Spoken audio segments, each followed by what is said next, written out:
Recording in progress. Ladies and gentlemen, I have with me John Vervaeke. Wow. Wow, wow, wow. For the people here, they most likely already know who you are.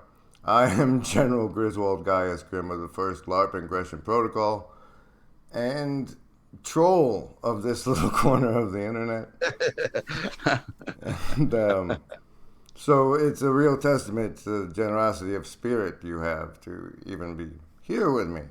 Um, I understand you have a respect for serious play.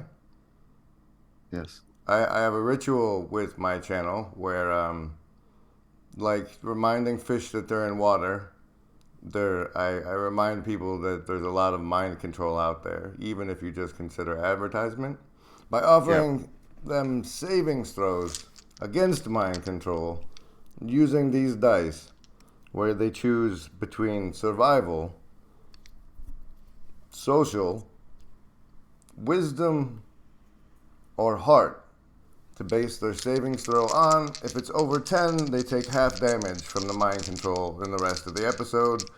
And given you that you're a masterful wizard, they're gonna need their savings throws today. Um, so to them I say, choose! I choose now Yes, survival, social, wisdom, or heart. wisdom.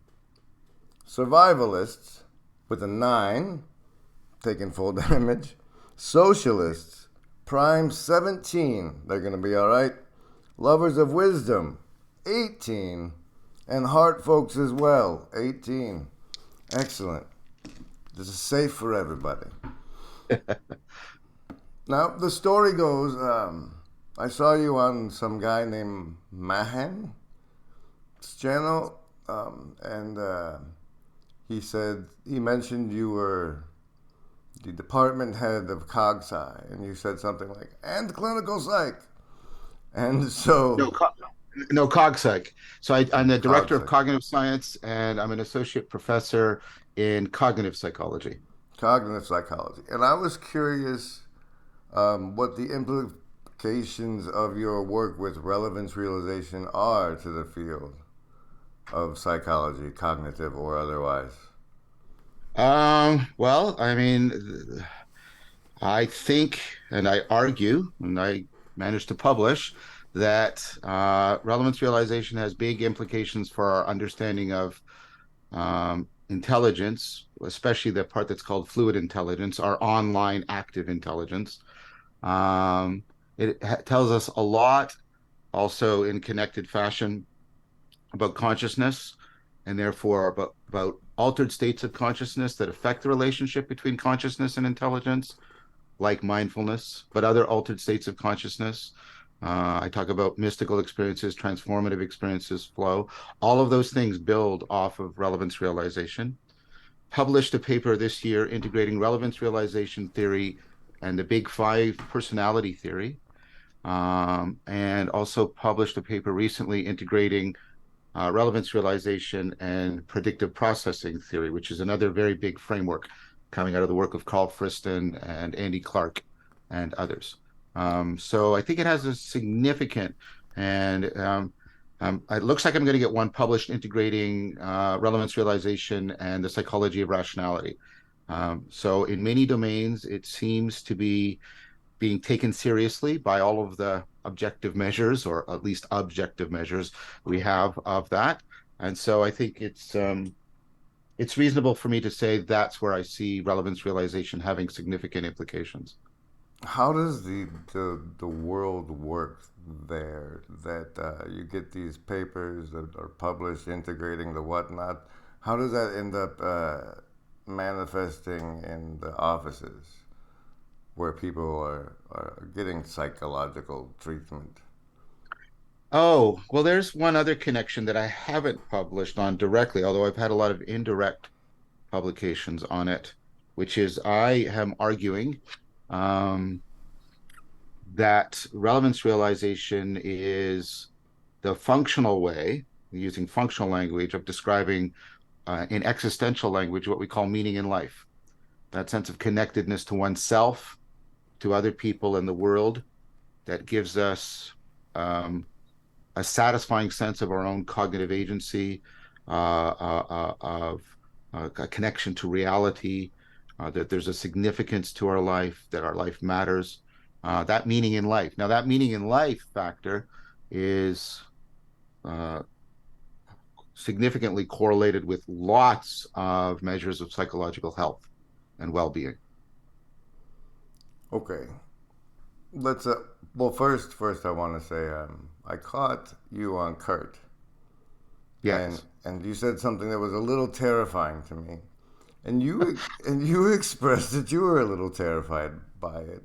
And the reason it was terrifying to me was a little different than yours. And that was something to do with your paper on autism and psychosis.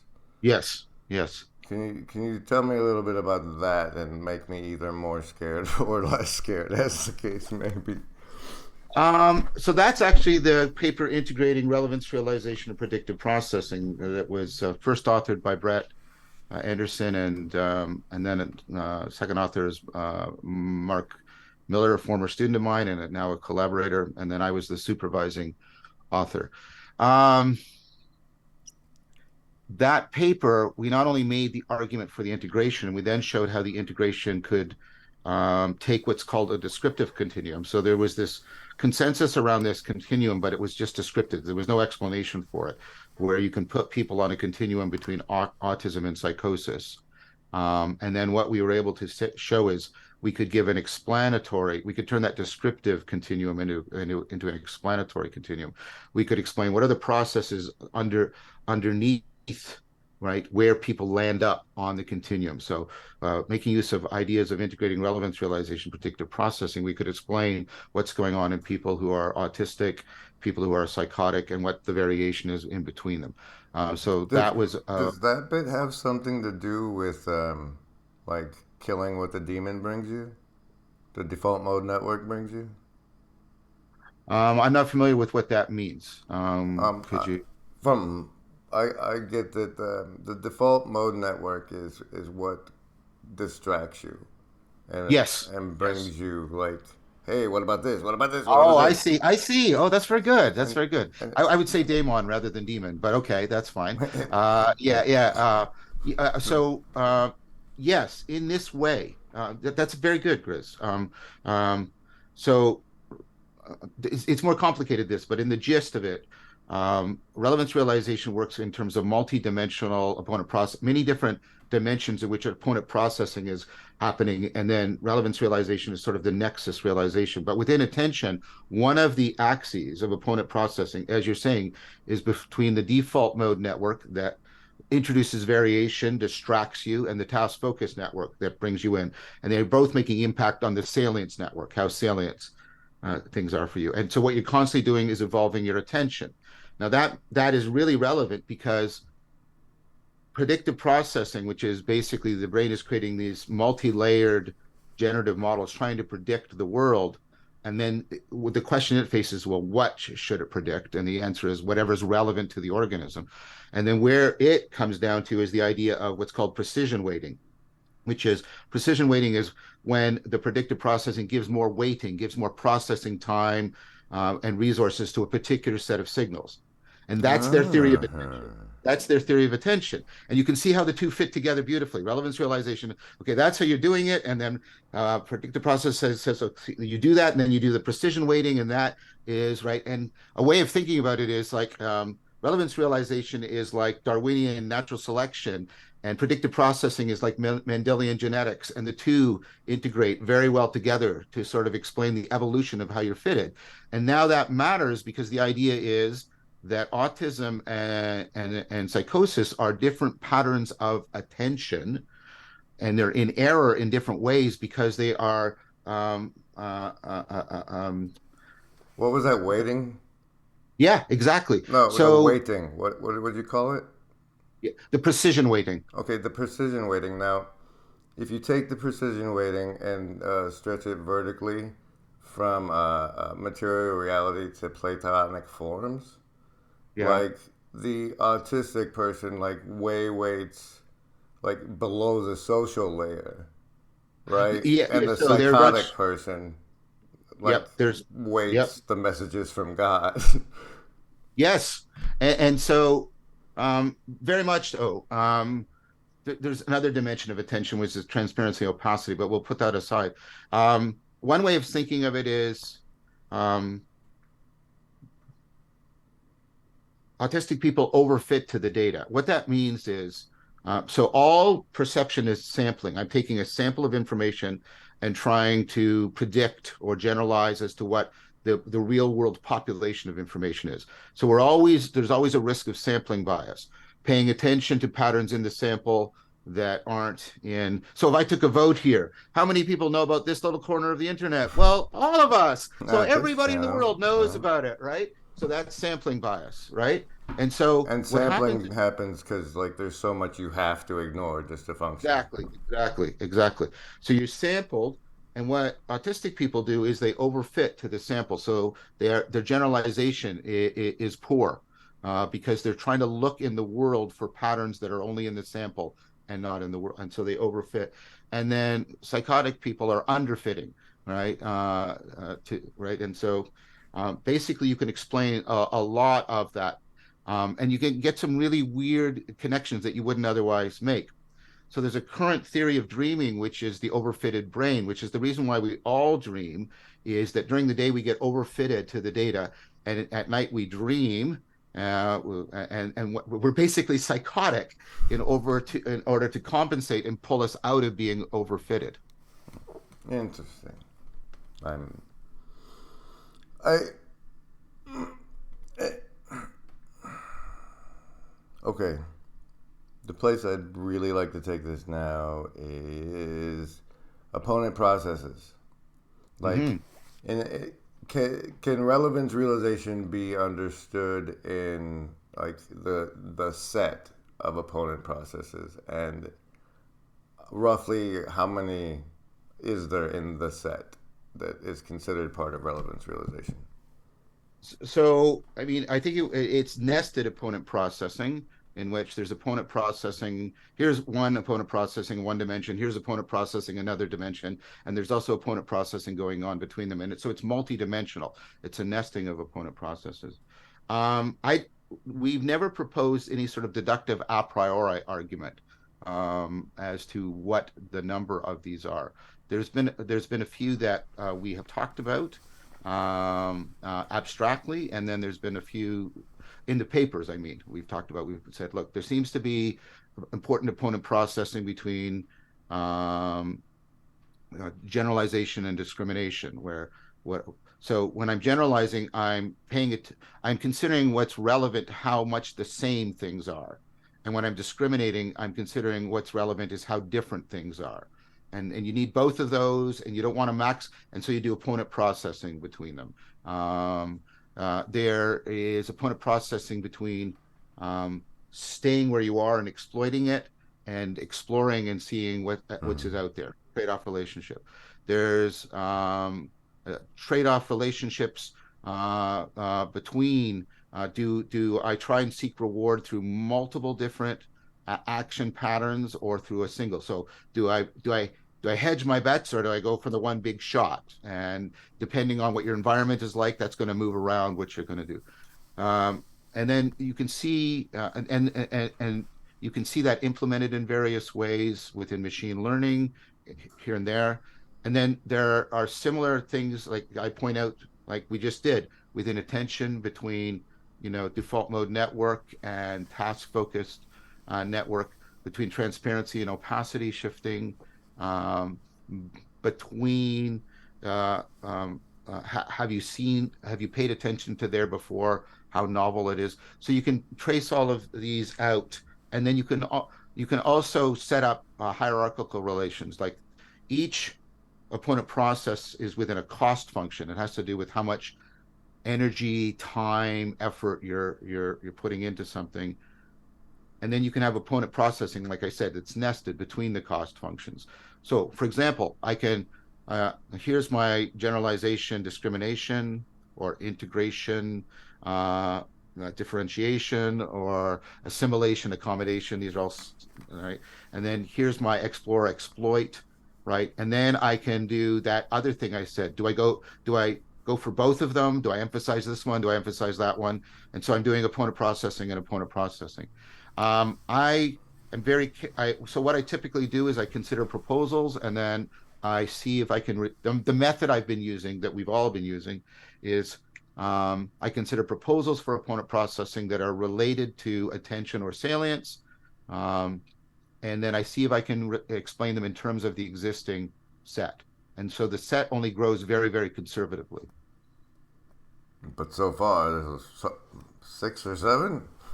Probably. I Yeah. mean, I like Did, I do not have, I'll say again, I do not have any a priori way of determining ahead of this ongoing inference to the best explanation what the number of these are. I'm very confident that there's more than three, and that that we have a nesting of opponent processes. would you entertain the notion that they happen at each level of the brain stem?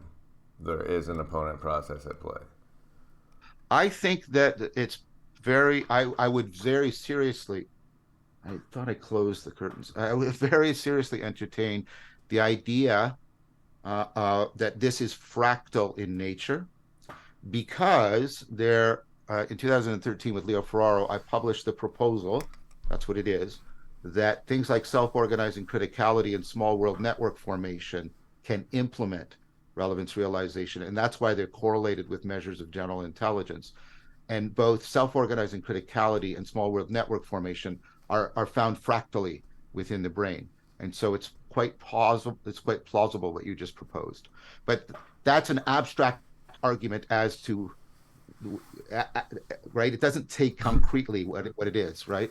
That's good. I mean, one of the benefits of just being some rando on YouTube is I don't have to make proposals and arguments. I can just make beautiful speculations and see how they play out.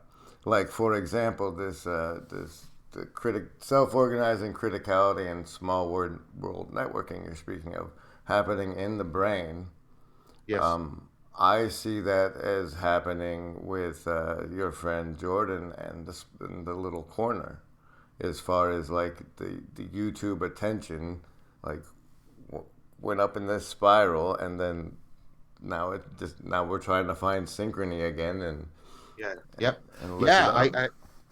And that's exactly the case. And Brett has been publishing such stuff sort of informally on Medium and other people's work about how you find self-organizing criticality in small world network, also massively distributed in the external environment. This goes towards an argument that I've been building about, um, and it seems that Brett, although I mean I've had a lot of influence on him, but I didn't talk to him about this argument, so he seems to have converged on it, that the grammar of reality and the grammar of cognition are fundamentally the same. You see these principles of self-organizing criticality, small world network formation, etc., going on, and that seems to be confirming argument and evidence for the ancient but still viable position of Neoplatonism. Oh, good, good. I'm glad you said the Plato word. First of Yeah. all, it hasn't been going really great with the Christians. So paint What paintball does for that mean, Chris? Plato. Paintball for Plato. What do you think?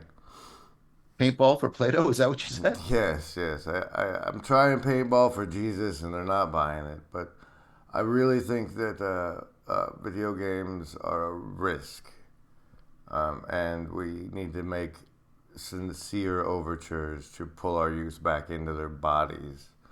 And paintball competes with the flow state, I suppose, of Yeah, it modern generates it. gaming. Yeah, yeah, yeah. I believe this is what I'm doing a lot of work on right now. Um, uh, Trying to more concretize serious play about understanding better what's going on in ritual and how we can evaluate rituals, how we can determine what's a good ritual and a bad ritual. And that's, I think, what you're proposing as a way to ritualize these things. Um, I'm working at that end, and I'm also working with people on the other end. I can't say anything yet because we haven't sort of inked things down. But which the idea of trying to create a video game that actually introduces people to Socratic self-exploration, the quest for wisdom, introduces them at least through probably through things like NPCs and other to some of the real world players in this little corner of the internet, and so that there'll be transfer out of the video game, and they'll want to play the real world game once they realize the connection on their own time and their own speed. So I think what we should be doing is trying to build, right, like both ways. We should try and work within the video world, get them to transfer out, and then provide them, as you're suggesting very astutely, alternatives in the real world.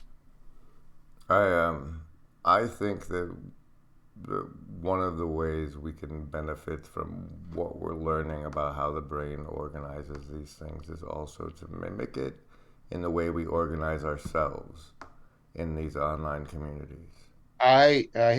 Jordan Hall and I have been advocating for that for quite some time.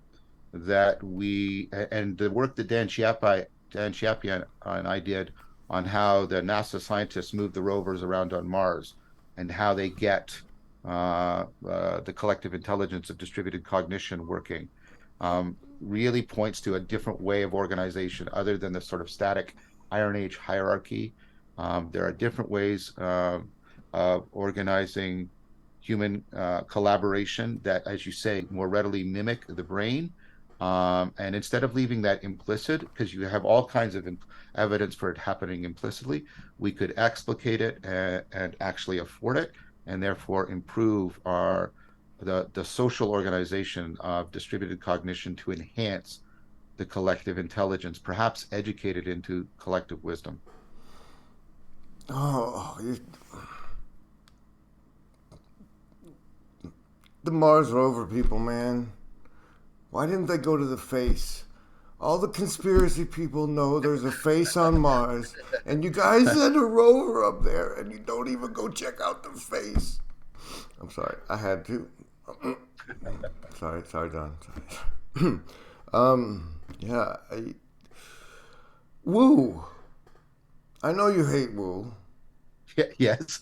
and and the most I've gotten out of paying what attention I do to you is that there's the spiritual bypassing aspects that you associate with it. Yeah. What else? Because Oh, there's a lot. Woo is like you distinguish it in terms of the epistemic, the knowledge gathering practices and the epistemological practices, how much they reflect on and make use of our best understanding of knowing. And so there's woo is when people are engaged in very confused, unclear, vague. They make unjustifiable claims to certain kinds of knowledge. They violate principles by which we're allowed to criticize and examine each other. Woo is a whole panoply of epistemic errors and cognitive biases run riot on the corpse of kind of a decadent romanticism, where somehow we have magical intuitive faculties that give us divine access to the depths of reality.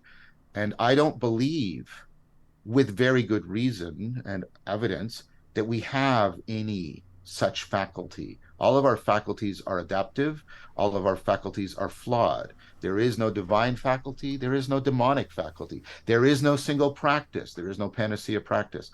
And what I find in a lot of woo is there's a divine faculty, there's a demonic faculty, there's a single perfect practice or small set of practices, and I know this because of the way it feels inside of me, and all kinds of very, very poor ways and very sloppy forms of thinking. So, what typifies woo is an ignorance and oftentimes a resistance to relevant science. And um, I think that is part of the problem, even though these people often feel that their woo is part of the solution. it's you have correct, experienced one of those pure consciousness events. I've experienced pure consciousness event. I've experienced resonant at one mint. I've had mystical experiences, visionary mystical experiences. I massively and frequently get into the flow state. I've had psychedelic trip. I've done all of the variations. I, Chris, you can, and the way I'm doing all the participant observation in as many of these communities, I go in and try and know it from the inside, not just from the outside. And then, unlike many people in both sides, I try to understand it in the relationship between the inside and the outside. I'm just as critical of the positivists who will only look at things from the outside and refuse to consider that there might be something of value in these practices and in these experiences. So I'm just as critical of the positivists as I am of the woo.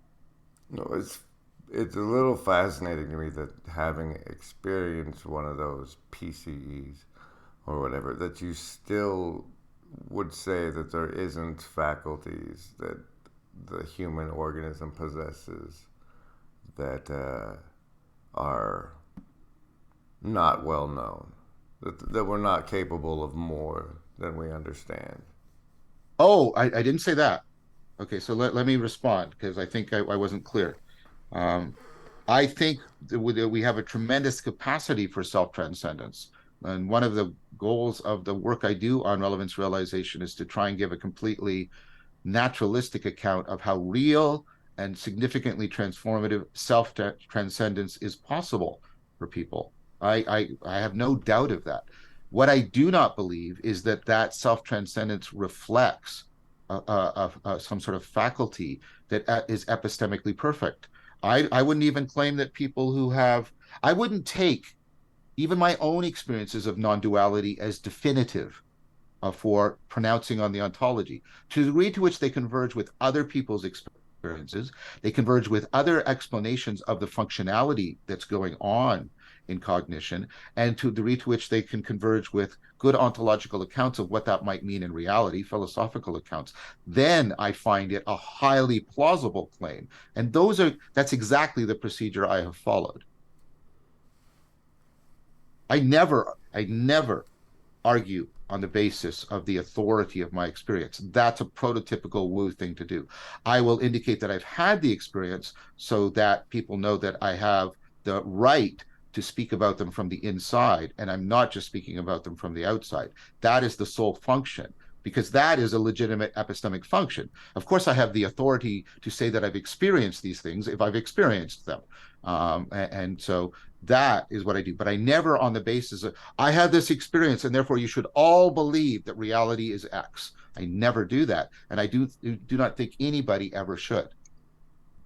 Now, the opposite is also the case. I do not say, well, that's a very weird experience, throw it away, because it might do all of that plausibility work that I've said. And when it does, then we should take it seriously. And until we know if it does or not, we should remain properly agnostic. Well, allow me to discuss with you my favorite woo, Okay, which what's your word? I'll characterize first as not unlike Kastrup's, but where the universe is intelligent instead of figuring it out as it goes along. And it comes from what appears to me as a clearly a government operative and his mind control victim and or girlfriend. But Yeah. but it provided me with a,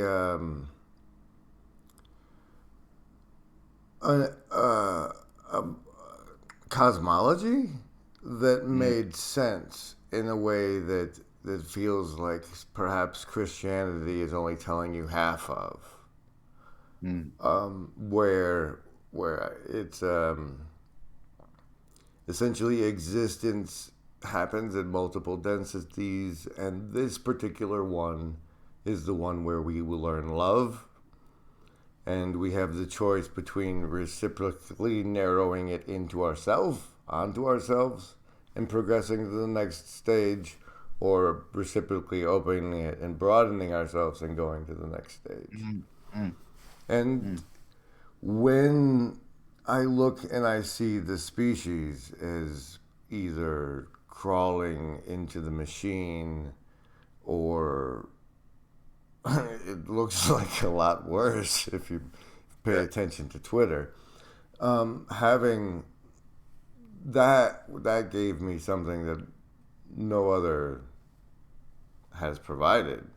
Um, what do you make for the telos of the species? So, do I think there's a telos to the species? Is that the core question, or do I think that that Bernardo's right that the universe is in some sense a sentient being, or are those two? Should I answer the two together? Well, that's why my woo is my favorite woo, is because it gives me a telos to confront my I meaning understand. crisis. Sorry, Yeah, telos. I'm probably never going to get that right. But I do you see one for the species that doesn't involve some form of imaginal plot line narrative? well, I mean, And how much is that related to our meaning crisis? We had the us versus the communists up until we def now, and now we we def have no narrative.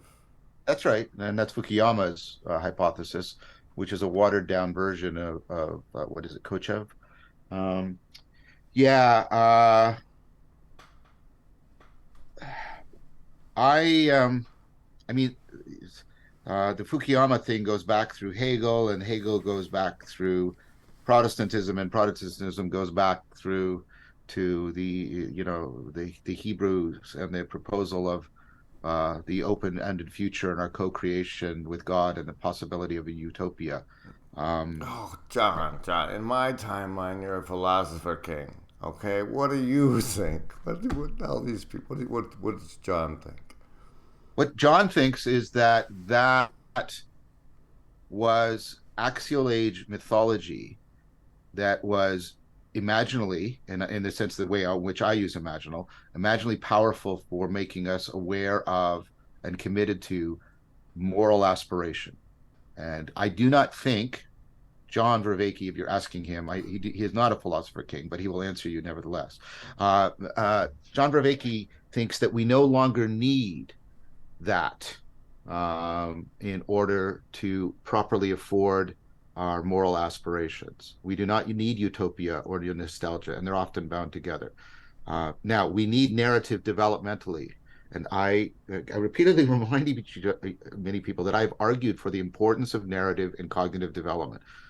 You're not going to become an extended moral agent unless you get capable of narrative, because narrative teaches you it's the initial scaffolding onto non-logical identity. Because with narrative, you can say, I'm identical to the person way back then, even though we're not logically identical, and I'm identical to that person way forward then, even though we're not logically identical. That's very important. It's indispensable. But stopping there is to conclude that that's metaphysically necessary, which is a mistake. It's like concluding that puberty is how human beings are always supposed to be. And there's some people that live that way. And we know that that's very problematic. Or people who think that infatuation, which is indispensable to romantic love, is all that romantic love should ever be. That's a mistake too. And our culture is indulging that mistake to great destructive ends. We get it wrong. We can confuse an indispensable stage with a utopia. And I think what the mystical traditions have shown, and what 4E cognitive science shows, is that we can move to a place beyond narrative, post narrative, not non narrative. You have to have gone through narrative, in which we do not need a teleological formation in order to achieve our moral aspirations. And Eckhart, one example among many I could easily draw for, you need to learn to live without a why. This is Eckhart, the great Christian Neoplatonist. Because if you are only for something else in a narrative, you only have an instrumental value, and the world only has an instrumental value. And once you've reached that place, you and the world no longer have any intrinsic value. This was Nietzsche's great critique of the two worlds mythology. All of this is so we get to there, and then when we don't believe in there anymore, we can only think of this as having no intrinsic value. That's Nietzsche's critique. My response to that is the mystic traditions and Ecology says, no, no, you can move into post narrative ways of realizing non logical identity that can more properly help you to continue in your development and your cultivation of wisdom. That's what John Vervaeke thinks. How,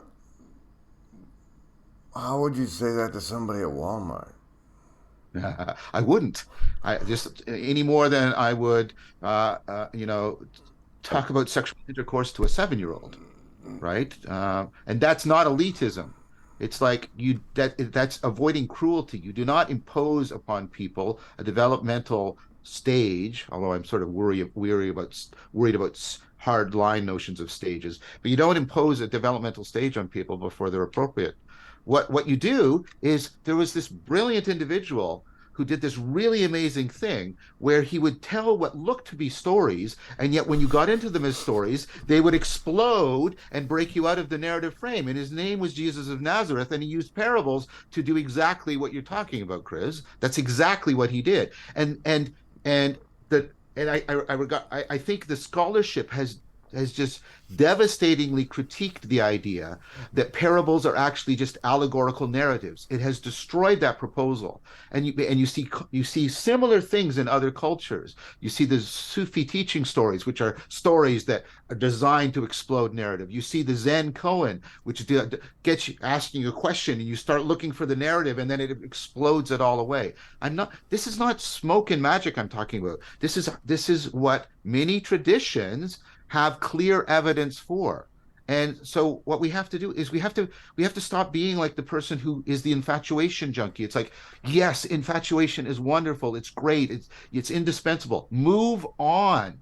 Move on. And so if you'll allow me to blend my metaphors, we have to give up on our infatuation with narrative because we have taken it too far. And the 20th century was ample evidence of what narrative utopic thinking does when it's allowed to run in an absolute fashion. The only thing I would cite from my knowledge of your work as the pitch for moral aspirations is my favorite line of yours, which is the content of your character determines the level of consciousness you get access to. That's right. That's true. Now it depends. So maybe we're using the word teleology a little differently, and I want to be clear. But again, I are these possible all these possibilities real for people? Is there a way in which people can improve? Yes, that's the case. Is the relationship between those stages properly understood narratively? No, that's what I'm arguing against. It's I don't know. I like that. Like we can have moral aspirations without a narrative. We can, Yeah. but why would we? Because it seems like narcissistic sociopathy is the most beneficial life course from everything we see around us. uh in a world that's gone, irredeemably, perhaps irredeemably insane, yes. But when we get the opposite of the philosopher king, when we see the narcissist given sort of unlimited power, we do not see individuals that are exemplary, that I want to be like Donald Trump or something like that. We go, oh no. Even most of his followers, like, oh, right, his narcissism is, you can tell he is beset, that he is distraught, that he is impulsive, that he is self-destructive. I mean, the evidence for that is clear. And I'm saying this independent of any political stance. This is just psychological observation, right? And so the idea that this a way to climb up our current social ladder? Yes. Is it a way to human flourishing? No. And putting case studies like Trump aside, there's all kinds of good, again, psychological evidence that this does not lead to the good life. Again, we can go back to the literature on meaning in life, the literature on well-being, the literature on flourishing, and see what, and we can, and there's people of good faith and good talent doing good research on, well, what really are the factors that seem to lead to the kind of life that everybody's would say, oh, I want that. That looks optimal in all the senses of the word. All right. A little role playing. Hey, John, I saw your stuff. I know I need to get an ecology of practices. Wait, where do I buy one? Where do I You can't start? you can't buy one. So what I would recommend is, first of all, looking for some of the communities that you have heard properly vetted or discussed by people that you have some respect for. For example, if you have respect, and I acknowledge the if, and if you'll allow me, maybe you'll give me time to earn your trust. But if you do, I point to some of the ecologies of practice that I've been designing with Guy Senstock and Christopher Master Pietro, or I point to Taylor Barrett's work around authentic relating Toronto, our guys' work, or Rafe Kelly's work, or Benito Roy's work, etc. There are many people that who are doing good ecologies of practice. I would then also tutor you, right, to look for important design principles in any good ecology of practice, right? And one of it would be, like I was talking to you earlier, Grizz, about that nested opponent processing. Do they have processes that are explicitly designed to be in opponent processing with each other, that are nested within more opponent processing? Do they understand pedagogical program, like we were talking about, where, like, what's the correct order at which things should be introduced to people? Do they uh, do they make the ecologies the center of what they're teaching, or do they make themselves the center of what they're teaching? Do What's they want what's an ecology, John? what's an ecology? Well, it's exactly what I said a few minutes ago. It's like more An than ecology, one, right? Like I it's can't just more than start one, Tai but it's, Chi. pardon me? I can't just start Tai Chi. But No, that's you shouldn't. You should do two or three things. Let's do that, because this is how I was actually introduced to the idea, although I did not realize it at the time. So when I sort of became disenchanted with academic philosophy as providing me the venue by which I could cultivate a Socratic way of life, I went to a dojo down the street where they taught a meditative practice, Vipassana, a contemplative practice, metta, and those are in opponent processing, because one is going this way, the other's going that way, and they are getting your attention to break frame and make frame. And then they had those two, and they taught me Tai Chi Chuan. So a seated still practice with a moving mindfulness practice. So the stillness and the motion were also, and then within Tai Chi, of course, there's the yin and the yang that helps you moderate that and bring flow into the meditation and bring mindfulness into the flow. That's an example. You want to look for that nested opponent processing that's going on. You want to see that these people are aware of sort of the best, science, cognitive science, relevant philosophy about that. So they're willing to listen and to learn. Um, that you have a sense that the teacher is learning as they're teaching, that they are not presenting themselves as the perfect sage who has completed the human journey, and they are here to give you the crumbs of the wisdom that you can digest. Like they should be, they're so enthusiastic with the learning and the transformation they're going through. They should have relevant expertise, but they should have the spirit, the Socratic spirit alive within them. That's the kind of thing you should be looking for. And what I can say, because I'm doing a lot of participant observation, is there's a lot of these communities that I would be willing to vet are out there. I I have a confession, maybe. I tampered with meditation. Um, you know the part where you let it you recognize that your brain is doing a thing, like Yeah, it's yeah, this thing or that thing. yeah. I I added the part where you one recognizes which of the two dogs within you is bringing Oh, it, like the fear or love. oh, oh. That's a little bit more advanced down the road, but that's great. If that came to you naturally, that's yeah. So so typically the way I do that is there's different ways of making that next. So initially you teach people just to label the distractions and return. And then you can do what you do. You can say, like, what was the attraction? That's a good thing to do in the distraction. So you get a little bit more precise.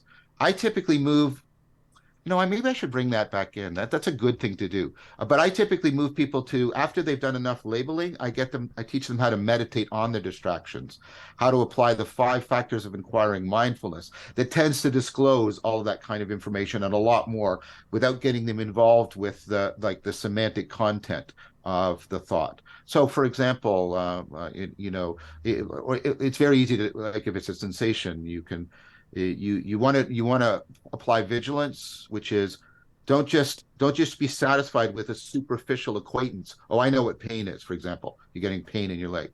Vigilance is, no, I'm going to vigil. I'm going to explore into it. I'm not the expert. I'm not going to confuse familiarity with knowledge. And then I'm sensitivity. I'm not going to hold it as a snapshot. I'm going to let it flow like a movie. And then acuity. I'm going to try and break it up. And like you said, what is there desire in here? Is there fear in here? What kind of different sensations are in here?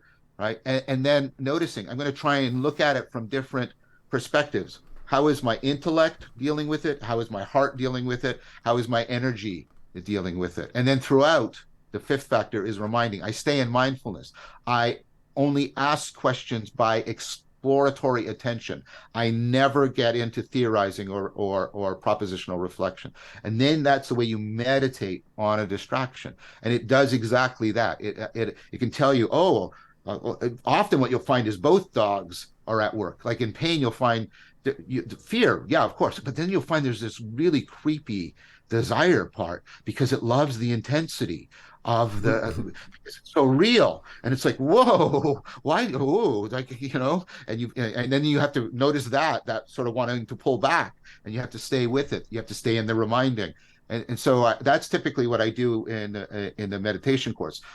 I take people do quite a few weeks of the noticing and labeling, and then I teach them how to move into inquiring mindfulness, how to meditate on their distractions. Would that wouldn't be a standalone, or would meditation a safe standalone before you get into an ecology of practices? Is that a safe start, or? I guess I would ask if people would at least do a meditative practice and a contemplative practice so do like this, a kind of vipassana, but also maybe from the very beginning start with a very basic but powerful kind of contemplative practice, which is metta, right? Which and I've got instructions for that out there on apps and in courses and on my course that's for free on the internet. And that's what I say. If you start with a meditative, the problem with meditation that is being very rapidly and significantly emphasized by our culture is that we're reducing mindfulness to meditation, and then we're reducing meditation to the pursuit of a kind of contentedness, so that you're happy being a corporate drone. That's the point of mindfulness, and and this has been rightly criticized as McMindfulness. And I think it's important, if you had meditation and a contemplative practice doing this, that would save you from just pursuing contentedness. Because when you're doing both of these, they tend to feed on each other, and you start to pursue realization rather than contentedness. My pitch for meditation is, hey man, you got an attention sphincter, and much like your urinary one, it's better off if you train yourself on how to use it. You should. But again, your attentional sphincter is not just trained by meditation. The meditation is this part, but you also have to be able to do this when it's appropriate, and that's contemplation. Wow, this got weird. Tell me about your After Socrates, which is dropping tomorrow-ish, or the 3rd of January now? It's been moving. January 9th. January 9th. January 9th. 1 month from tomorrow. Yes, 1 month from tomorrow. So... Is it all in the can? 19 of the 25 episodes are in the can. So we have enough. We're going to probably release 2 episodes a week, Mondays and Thursdays, and we have enough in the can that gives us a couple months to film the remaining 5, which we're going to do in in February during Reading Week, the Family Day long weekend. It's a holiday thing we have here in Canada and the university kind of thing. So we'll definitely be done way ahead of time. But we have 19 in the can. We're ready to go. So what is After Socrates? After Socrates, I'm very, very proud of this. This is where first of all, the production values are much higher. Got to work with Chris Altorf and his brother Casey, uh, amazing videographers, editors, animators. Just I mean, we released a trailer recently. You just get a taste of what it's going to look like and sound like, and then the format. Really experimented with format. So it has the continual argument of awakening from the meaning crisis, and then I'll tell you what the content about that is in a sec. But let me Mm-hmm. finish with the format. And then there are points to ponder, and I didn't say it enough then, but I'm starting to advertise it now.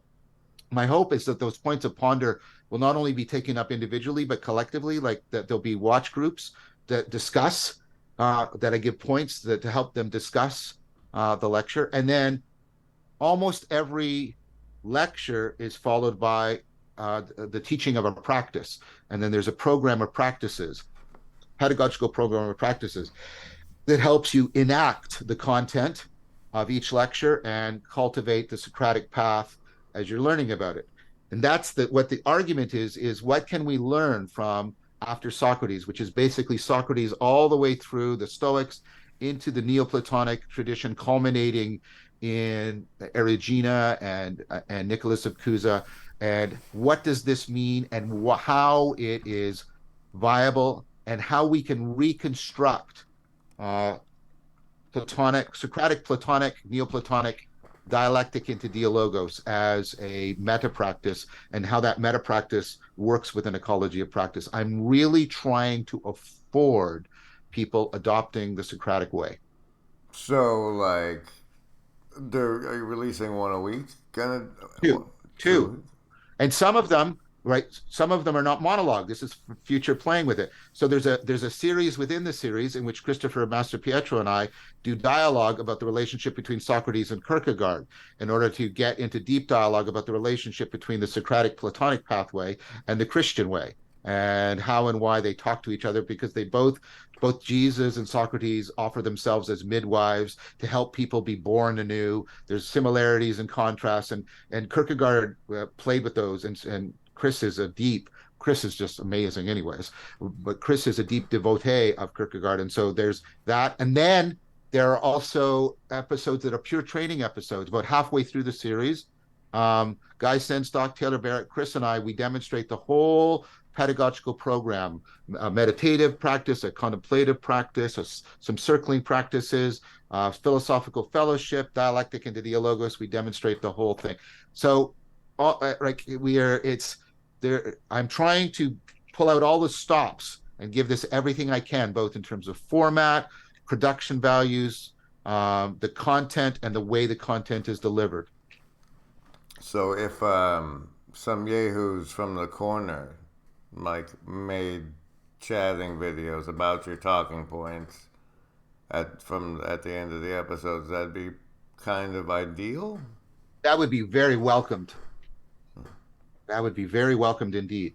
One thing I would request is that people not only respond to the propositional content of the argument, they also undertake the perspectival and participatory and procedural training in the practices that I teach. Because very much, this is my sort of constant joke about this. Don't just read the Kama Sutra, or you're really not getting it, right? Right. So listen to the argument, of course, but undertake the practice, because the practices will help you understand the argument better, and the argument will help you enact the practices better. Pythagoras. Yes. What do I think of him? Why is he not included? Does he have a secret? Did he have a secret society? What do you know of this man? You know about a lot of his compatriots, I understand. What's up with him? Well, I did talk about Pythagoras quite a bit in Awakening from the Meaning Crisis, but there's a lot more about Pythagoras. He's a really interesting figure. He's liminal. He seems to be, everything I'm going to say is controversial because there's so little direct evidence that everything there's every conclusion is underdetermined by the evidence. But I think there's good scholarly work showing that um, he seems to represent the tail end of um, sort of an influx of shamanism or shamanism-like practices out of Thrace coming into Greece. Because there's right before him, there's all these sort of divine men that are sort of semi-legendary, and they clearly have sort of shamanic things. And Pythagoras does weird shamanic stuff. He does the thunderstone ceremony where he goes into a cave, and think about Plato. He goes into a cave for 28 days and he's died and he's reborn. And it's like, right. And he claims to have the capacity for soul flight, which of course is a shamanic thing. And reincarnation, also a very prototypical shamanic theme. But he also seems to have been influenced by some of the pre-Socratics that's taking place in Greece.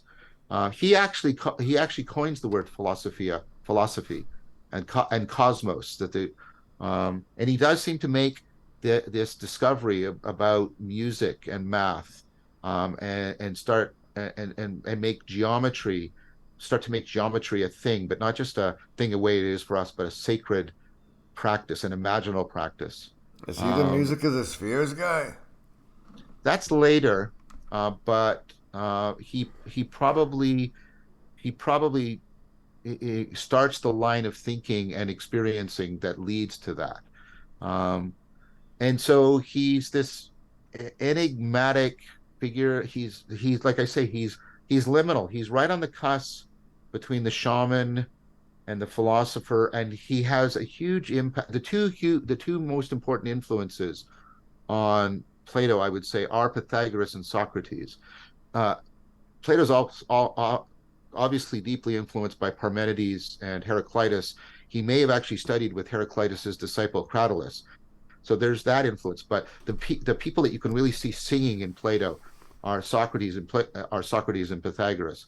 And Socrates is already mystical enough. He has his demonium and all, and then you put that with Pythagoras, and you get a lot of the sort of familiar Platonic doctrines, if it's even right to call them that, coming out of that. I don't talk a lot about. I don't think I talk about Pythagoras at all in after Socrates, because I was really interested in following all of the traditions that see Socrates as sort of their fountainhead and figurehead. Well, I guess me and the weirdos have something we can poke around into. But Pythagoras is a really interesting character. The when and I did a sort of rabbit hole dive. It was right before I was doing Awakening from the Meaning Crisis, because I really wanted to try and the thing about it is I find Pythagoras tantalizing. You get this glimmer and these glimpses, and but you just can't get enough to solidify. And so he is properly what he was. He's liminal. John, I really want to thank you for your time. It's terribly valuable, and you're very generous to give me some. I appreciate it. I like the work you're doing in this little corner of the internet. And part of what I wanted to do was recognize it and validate it by doing this, because I think you're doing important work. And I agree with Paul Vanderglay. You're doing important work. And this is my way of encouraging you to keep going. Thank you.